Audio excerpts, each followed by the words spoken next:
What's going on, everybody? Welcome to Inside the Burrow. My name is Jacob Kelly, joined by Rich Pereira and JJ Metz. Got a lot to talk about today. Got a couple games from last week to recap, a couple games this week to recap, as well as maybe if you have some time, talk about some general college basketball. We'll see how that goes. But gentlemen, how are we doing today? JJ, how you doing, sir? Doing great. 2-0 week last week. Great week to get back on track and, moving up one spot in the rankings. Gonna hope to go 2-0 again this week. Richard, how we doing? Doing the exact same. Had a great week. Seeing FU basketball bounce back with back-to-back wins over a great Tulane team and a scrappy UAB team that tried to come back against us this past Sunday, but FU pulled through, put them away in the final minutes of the game, and pretty good wins overall after a very disappointing upset to Charlotte on the road. Yeah, there were two very different games. The Tulane game, you were expecting to have to score a lot of points because we know Tulane can score, and then UAB didn't really expect too much of a fighter's chance from them. They had that little stretch at the end of the game, like the last like between the last 5 to 3 minutes in the game. They kind of put on like a long stretch where they're getting consistent baskets and made the game more uncomfortable than it should have been. But FAU was able to overcome both games. The game against Tulane, Elijah Martin win the game with his game-winning free throws. And then the game against UAB were just able to outrun them in the end and outscore them. So two very different games, but 2 games won. Now 2-1 in conference, or excuse me, 3-1 in conference. So JJ, what did you feel was a big catalyst in what was different from last week's games in some games in the past that we've seen FAU drop, and then the games last week where FAU overcame adversity and were able to get it done, winning both games in the week? So the main thing, in my opinion, that we fix is getting out to quicker starts. What they couldn't do is they would get down in the first half and, they wouldn't get up for certain games. But with the starting lineup change, we saw 2 changes, Boyd and Greenlee getting back in, which was the starting lineup last week. It has kind of worked. And I still believe there needs to be major changes in that lineup. But, it's worked. And we've got off to very fast starts. Obviously in that UAB game, we came out on fire. John L. Davis scoring 10 of the first 10 points, and Vlad Golden and John L. Davis combining for 18 of the first 20 points. So, we just, got off to a really hot start early against UAB. That's what kept us winning. Tulane, kind of the same thing. We just blew it late with, a few big mistakes from certain guys on the team. But I think the fast starts are super important, and I think overall we played pretty good in both our games. Yeah, there was definitely some moments in that second game where, again, you made it a little more uncomfortable for yourself. But the ability to, in that Tulane game, I was actually impressed on how we didn't completely fold there at the end, where you were up, I believe, 9 points with 3 minutes to go. They take the lead, and it's not quite a bailout on the foul, but because it was genuinely a foul, but you're able to get that foul on that last shot, hit the free throws, win the game. So it was impressive to see, kind of similar to what we saw last year with San Diego State, kind of plummet in the second half, end up taking the lead and winning it with those free throws. Richard, with those 2 games, there was a lot of positives, but is there anything that you take away from those 2 games that still kind of stands out to you that needs to be fixed?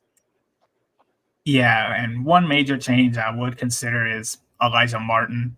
We've been talking about this. It's been a common theme throughout the season that he's been very up and down. So that's understandably so at the beginning point of the season where he was just coming off of an injury. But so far this season, he's been quite inconsistent with his shooting accuracy. There are times when he's hot from 3 and times where he's not making the 3 ball at all. Last game against UAB, he was 2 for 11 from the field, 0 for 6 3. And I was giving him like many chances to hey, can you get a good stretch of games going? And I just haven't seen that so far. He had 20 points against East Carolina in the conference opener, which is great. But so far, his shooting hasn't been at least above 40%. So I would think having him come off the bench is like a 6-man, like the first guy you have come off the bench. I think he would be an excellent spark plug in that sense, alongside Trey Carroll, who I think is going to get a lot of minutes considering the injury to John Rosado, who we should be talking about pretty soon. who's going to be sidelined for a month due to a sprained knee. It's going to be a pretty big test for the front court, especially Trey Carroll, especially with Brandon Laurie and Isaiah Gaines. So it's going to be interesting to see what they do moving forward. But Elijah Martin, I think moving him to the bench should be considered from Coach May and the rest of the coaching staff. Yeah, it's kind of hard to justify him getting as many minutes as he is. He's getting 29 minutes per game, second most on the team, and he's shooting 36% from the field. Not from three, but from the field in general. So that's a pretty major concern. But as you just mentioned, another big concern is losing Giancarlo Rosado for a month with that knee injury. Should come back in the mid to late February. But Mid-February, but yeah. There's going to be a spot to be filled in his place. We need to find some size. And JJ, I know you were like seriously advocating for Brandon Laurent last time we came out here and talked, but it looked like Trey Carroll was the guy that the team went to when Rosado went down. So do you agree with that, or do you still stand by your guns that Laurent is the guy that FAU should be turning to?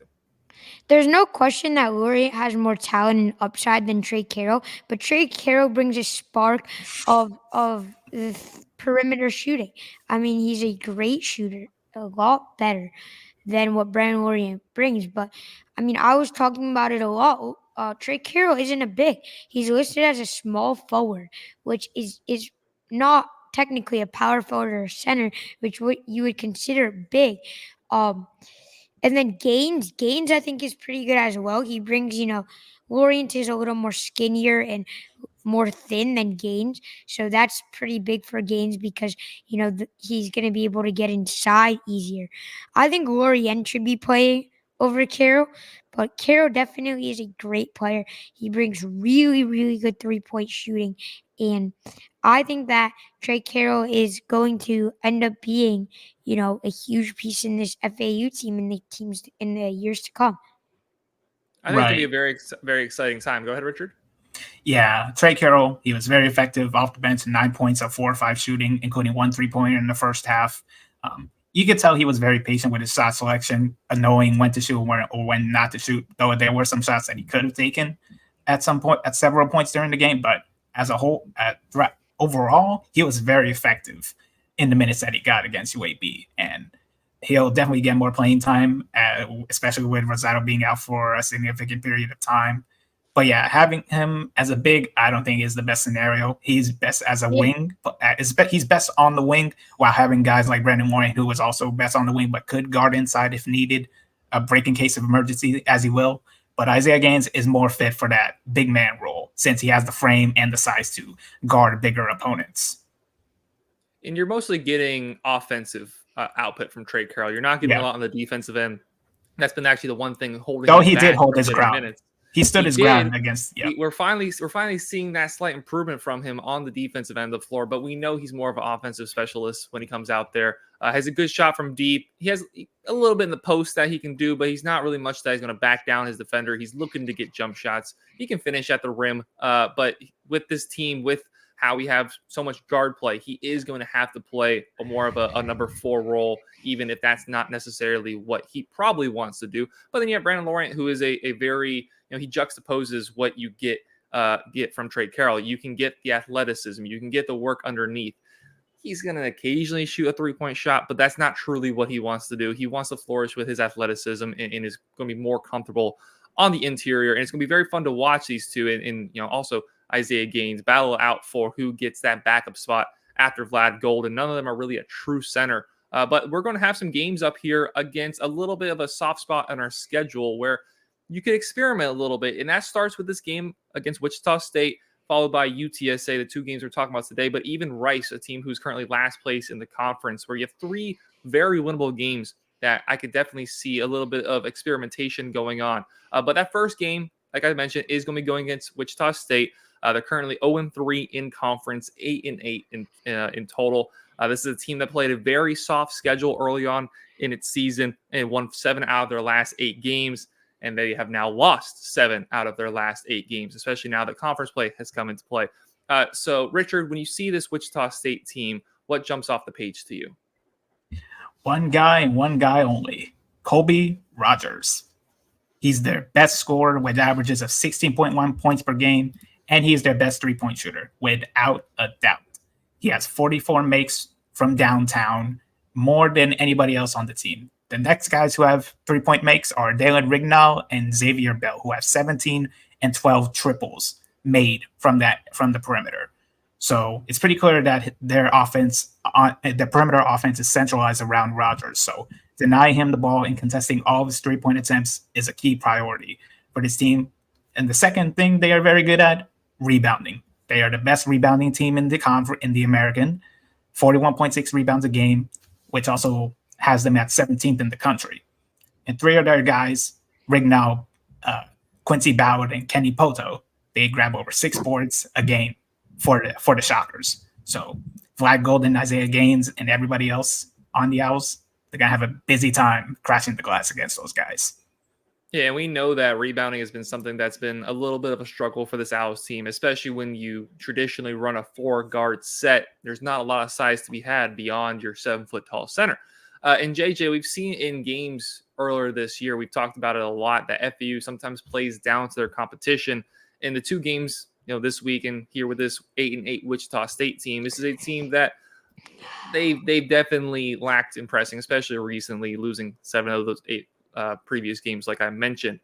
So do you think this is potentially a worry going into this game that FAU could play down to their competition? No, not at all. Wichita State, maybe they can hang around in the first half, but no way FAU plays down to their competition in this game. I mean, you're still in a point where you're trying to bounce back. It's not like you're fully back. I mean, you've won two like not very convincing games in the last week. UAB was kind of convincing, but I think this Wichita State team is a bottom 3 team in the conference. I mean, I just don't see any future with them. They have one really good player, as Richard mentioned, in Colby Rogers. But, other than that, they just struggle to score the ball. I really think that FAU is going to be able to beat Wichita State and beat them, by a lot. This team isn't really that good. I mean, they've had some games that are common opponents with FAU, like Liberty. They played Liberty, they lost by 20 points. FAU beat Liberty by 25. So that's one common opponent that jumps off. They started 8-3, and they're just on a total down slump. In the 2 ranked teams they got blown out to Memphis by 21. I believe, and then by Kansas by like 30 plus. I saw the bit of that game, and they're just not hot. They are really cold right now. They are, really. This is not the game where they're just going to come out and win, but I can't say that. I mean, FGCU was definitely probably, is going to be. Would have a better chance. You'd think that Wichita would have a better chance versus FGCU, but versus FAU than FGCU. And if FGCU upset us, then anyone can. And that's the beauty of college basketball.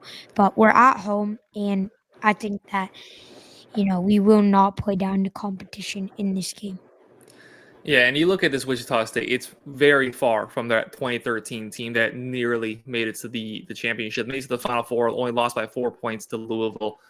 They had an incredible run that year, and that incredible run has died out a long time ago. Shaka Smart no longer coaching there, obviously, and all that talent that was there at one point is no longer the case. Some of the teams they've beaten this year, just to kind of put in perspective, you're looking at Norfolk State, you're looking at Richmond, you're looking at the Friends University Falcons, as a team they've beaten this year. If you want to point that on a map, I'll give you $1,000 because I don't think anybody's ever heard of that school. Then losing to some of their more reputable competition in Kansas State, and then their most recent loss to Memphis, a game that they, to be fair to them, they held it close in the first half before Memphis did what they've done almost all year and wiped the floor with the competition in the second half. JJ, I actually want to talk about real quick about a guy that before we went into this, you had as your name, and that is Janelle Davis. And his most recent game, his 30 points. And I think he's clearly separated himself as that number 1 option on this FAU team. We were talking about earlier on the season about how this team might not have that number 1 go-to guy but it is looking like that Chanel now with his 17 points. How likely do you think it is that he continues his hot stretch after that 30-point game last week in this game upcoming against Wichita State? How likely do I think it is? Not very likely. Because FAU doesn't give him the ball enough. It's really sad. I mean, you have with John L. Davis and Vlad Golden, you should be able to easily be within the top 3 of the rankings, but they're not distributing the ball equally. John L. Davis should be in isolation in every single play they have. He should be touching the ball in every single possession, and I really don't like this sharing the ball with players who, are very good. I just think John L. Davis needs to be the guy to take over games. And mostly every system, he'd be averaging 20 points plus per game. But, he's averaging 17.4. That's 113th in the nation. And 3-point percentage is definitely something that he's really improved. 48%. He's shooting 67% in his last 4 games combined. He said that is one of the main focuses he was working on. After last season, he shot 36%. He has that up 11% so far this season. Points 17.4, but let me say this really quickly. That is not a real 17.4 because in some games, like versus Liberty, he had 2 points. Versus Eastern Michigan, he had 1 point. Those games, if he didn't play in those at all, those are significantly hurting his averages. I think John L. Davis is the most talented guard in the country, but they don't give him the ball enough, and that's going to definitely come to hurt them, like 100%. You need John L. touching the ball on every single possession. Last game especially was one of his better games versus UAB. He just has something against UAB. He's averaging 27.5 career points against UAB in the regular season. And he is just absolutely, just killing it. In his last 5 games or 6 games, he had 35 versus Arizona, 17 versus FGCU, 20 versus ECU, 20 versus Charlotte, 14 versus Tulane, and 30 versus UAB. Those numbers are absolutely amazing. He's someone you can rely on. He has a really good first step. He gets to the hoop so well. His vision on the court has absolutely improved. We see him driving to the basket and giving no-look passes out to kick it out to Brian Greenlee for 3. And he should be getting. It is clear that the offense seems to flow more and score more when John L. is ball dominant.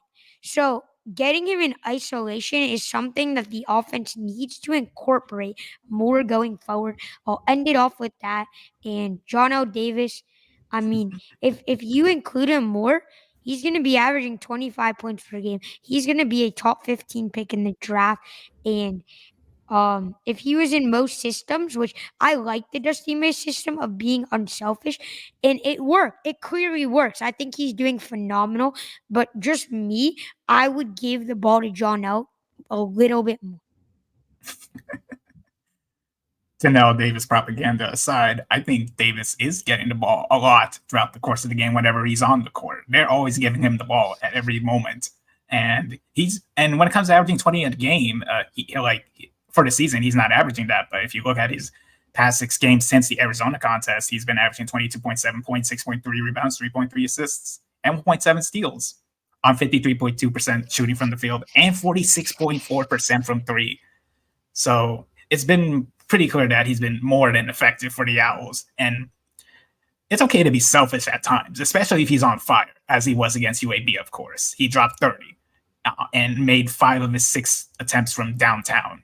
So it makes absolute sense for him to be taking a lot of shots if he's really feeling good with the shot. But it's also important for him to be selfless with the ball, like finding opportunities for his teammates to get involved, because this is what this Owls offense really needs to be excellent on a game-to-game, game-by-game basis. Like, being selfless is the key to this offense being successful.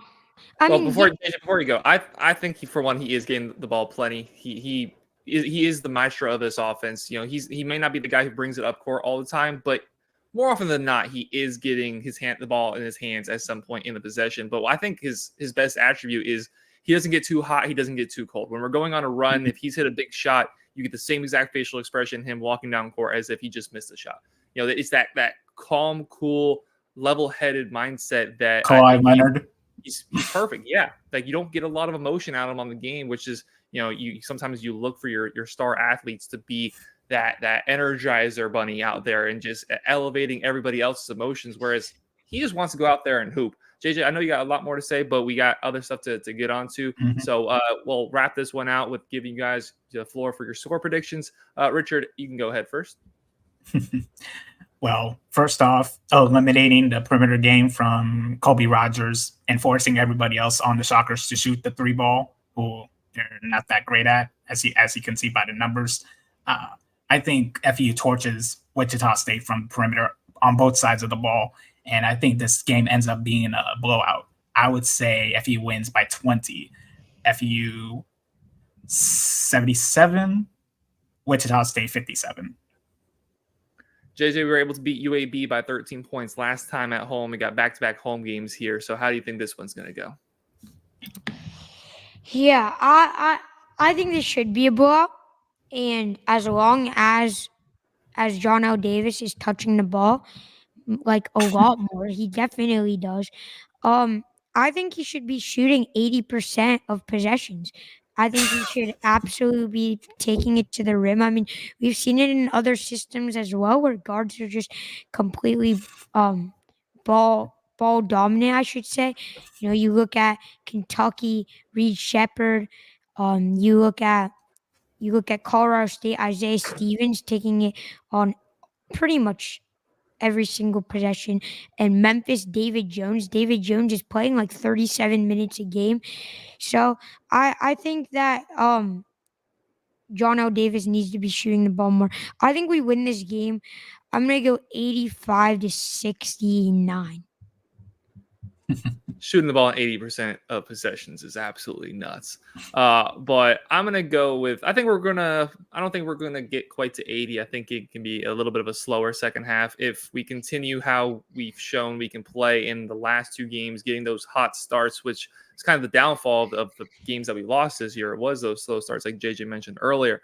So I think if we can continue to get that hot start, it could be a more comfortable game where you're not, chucking up shots at the end, trying to keep in the game.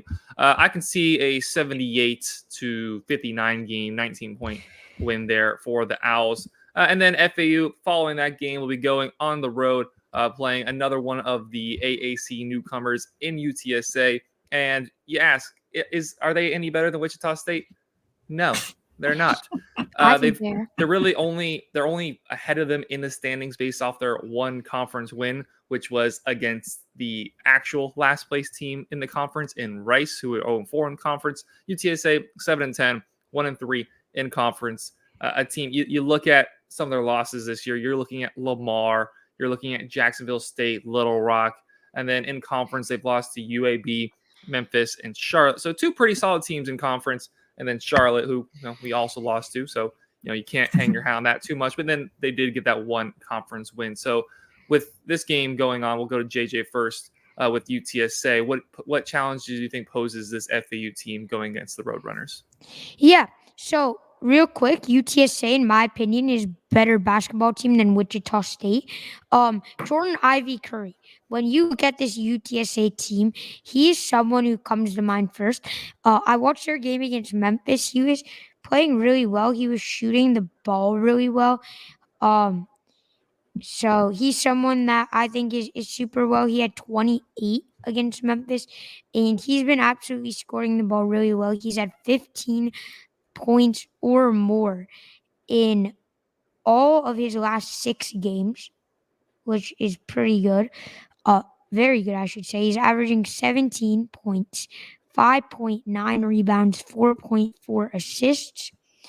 And Jordan Ivy Curry is a smaller player, but he brings really good perimeter shooting. This UTSA team is very different than last year. I think they've improved a lot since last year. And what what I think about them is I think they are very likely to cause an upset. Looking at their losses, first off, Memphis, a top 3 team in the conference, UAB, a top 5 team in the conference, and Charlotte, they've won 4 straight, including one against FAU, and they've been absolutely killing it. So, all 3 of their conference losses are to, I would say, top 7 teams or top 5 maybe in the conference. And they were without Jordan Ivy Curry for a lot earlier on this season, as he had some issues with his eligibility as he transferred over from Pacific College and is now a member of UTSA. But since he's been a part of this UTS team, he has been hooping. He is their leading scorer at 17 points per game. And if you look at his last 5 games, he scored above 20 points in 4 of those 5 games. So Richard, how big of a threat do you think he is, as well as you look down the line? And there's some other guys that can score on this team a little better than that Wichita State team can. You're also looking at Christian Tucker, who's at 13 points per game.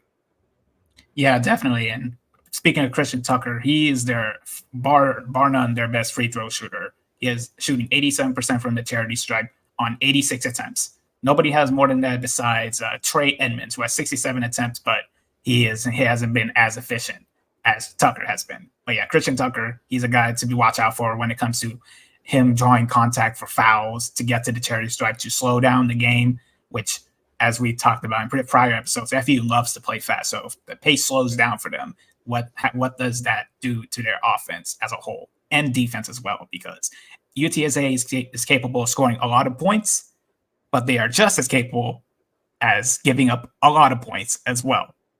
Like, their offense gets offset by their lack of defense.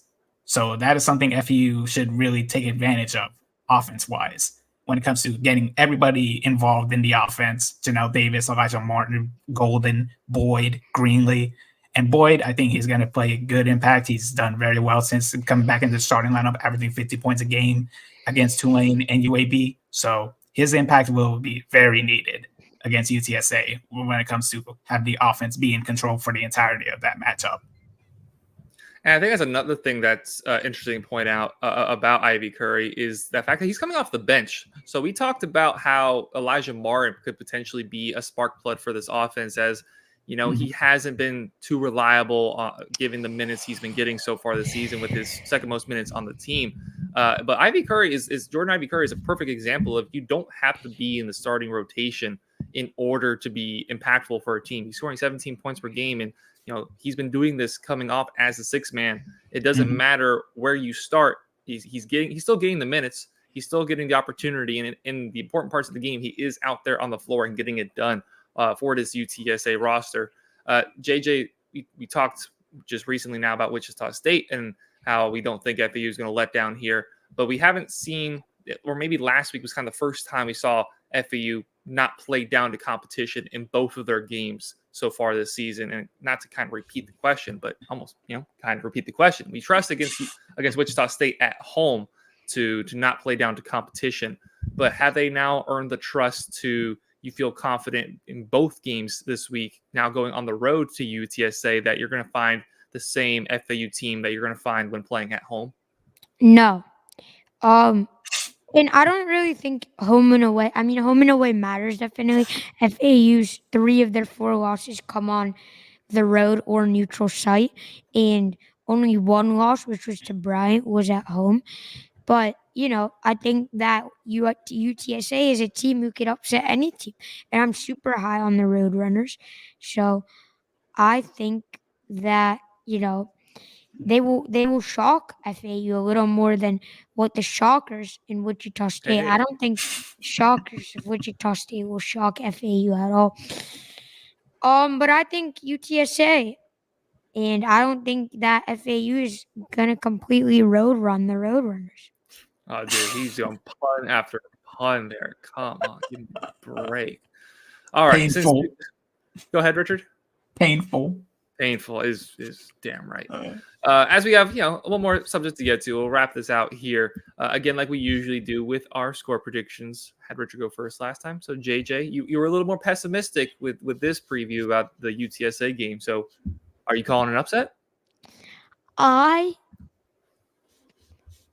do think that this game is going to result in an FAU win, but it's going to be a close game.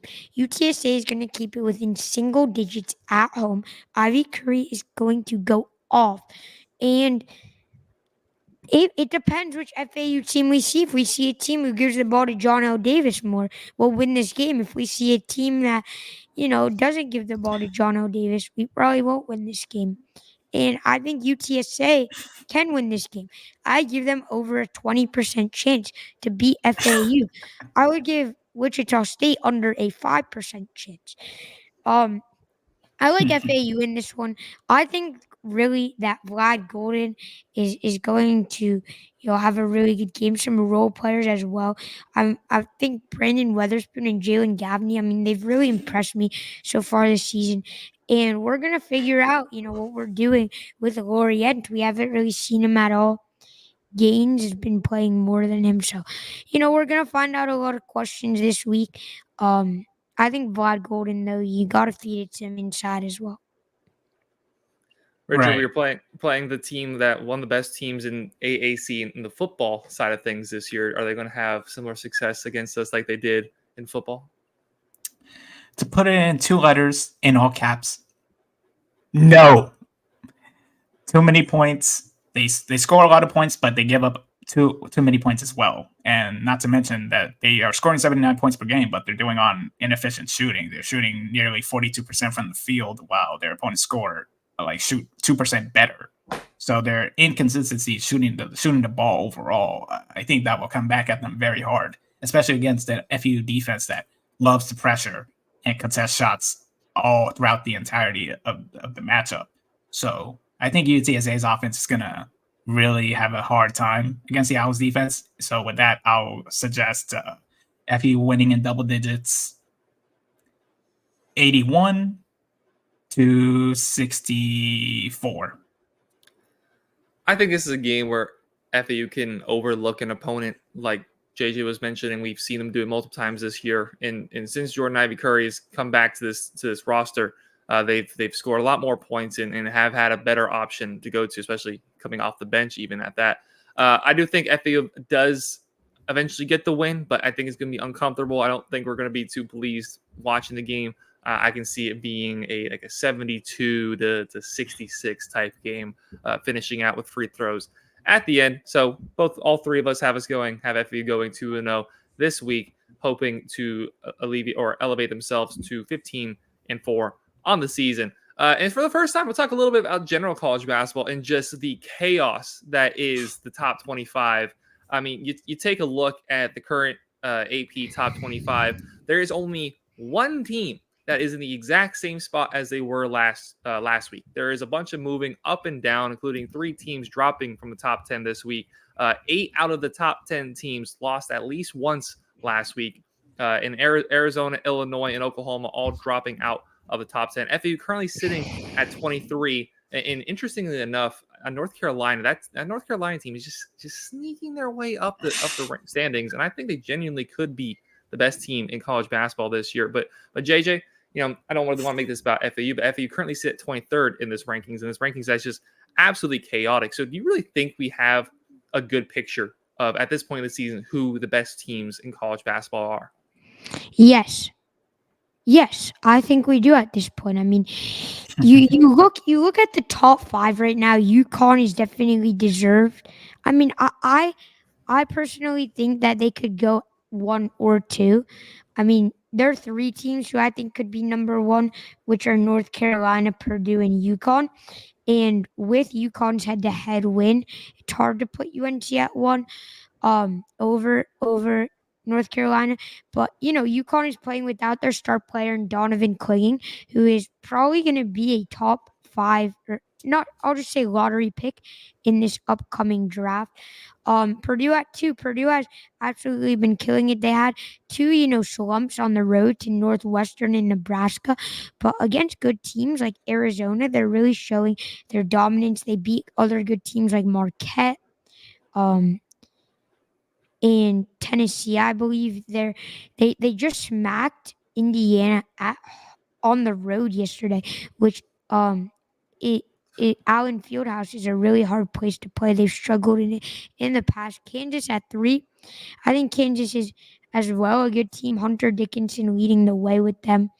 Um, and they're getting a lot of great shooting. North Carolina's absolutely been killing it. Baycott, Armando Baycott is uh someone who you can always rely on, as well as their really reliable guard in RJ Davis. I think the team that is super underrated in this rankings is Memphis. Memphis is 15-2 with spectacular wins, with wins over Michigan, Arkansas, Virginia, Clemson. You know, some really, really solid teams Memphis has beaten with 4 quad 1 wins, or 3, right? 3 quad 1 wins, 4. I can't tell. Virginia's really bumping up and down. They're a really stacked roster. David Jones has been killing it, with as well as Quinterly and their midseason transfer Naquan Tomlin from Kansas State, and then Auburn as well. I think they're super underrated. But FAU at 23, very controversial. I don't really want to give my thoughts on that. I think, if anything, that's a bit too high for us. I don't think we should be in the top 25 really, with a quad 4 loss, a quad 3 loss, 2 quad 3, 2. Was Charlotte quad 3? I don't know, but I know Probably. Bryant was. Yeah. So you have 3 combined quad 3 and quad 4 games, which are losses. But they do have one signature win over Arizona. But that win is just looking worse and worse and worse every single week. So that's definitely, not in their favor Yeah, at all. same We're with the gonna, Texas A&M win as they continue to fall yeah, down the standings and completely out of the standings. But they did just get that upset win over Kentucky, and Kentucky themselves barely stay in the top 10. And Richard, I yeah. just mentioned how we've seen 8 out of the top 10 teams lose last week. And what do you think, Richard, leads to all these upsets going on in college basketball? Well, to put it simply, trying to stay in the AP top 25 is pretty much, to give it an accurate description, it's basically the Hunger Games. Like, you just got to fight to keep your place in the AP top 25. And FU has definitely shown that throughout the entirety of the season so far, going as high as number 7 and falling all the way down to 24th. So they've been scrapping it game in and game out. So their trajectory this season, it pretty much accurately describes a lot of teams that are in the AP top 25, besides the likes of UConn, who have stayed in the top 5 throughout this entire year, just recently getting the top spot, as I think they really deserved it. I thought they deserved a top spot since they are the defending champions, and seeing that they had the top spot, I thought it was well deserved. But yeah, Purdue, Kansas, the top 5 guys, it's going to be very hard to take their spots away from them. But hey, it's the AP top 25. Anything can change, as we've seen this past week. Over 60% of these teams lost to unranked teams. So anything can happen. That's the AP top 25 for you. I mean, that's the story of college basketball, and that's why we love it. I mean, you look at tournament time, and that gives opportunities for runs like FAU did last year, like Wichita State did in 2013. Is there just so much chaos, and there's so much about being hot at the right time that makes or breaks a lot of team seasons. Joe Lunardi updated his bracket as to what he's projecting at the end of the season. You have your number 1 seeds of UConn, Purdue, Kansas, North Carolina. Arguably, I don't think really anybody can argue against. Those are probably the 4 best teams in college basketball, even if Purdue just regularly lets down when it comes to tournament time. And then you look all the way down to the South bracket, with North Carolina being the number 1 seed, and FAU is currently listed as the number 6 seed there in that bracket, projected to play against Princeton. So to round this out, JJ, we're currently listed at 24 in the rankings, 6th or listed at 23rd in the rankings, excuse me, and 6th in the projected seeding. Do you think that's fair? And then on this current trajectory, how do you feel for FAU to make another run towards the championship?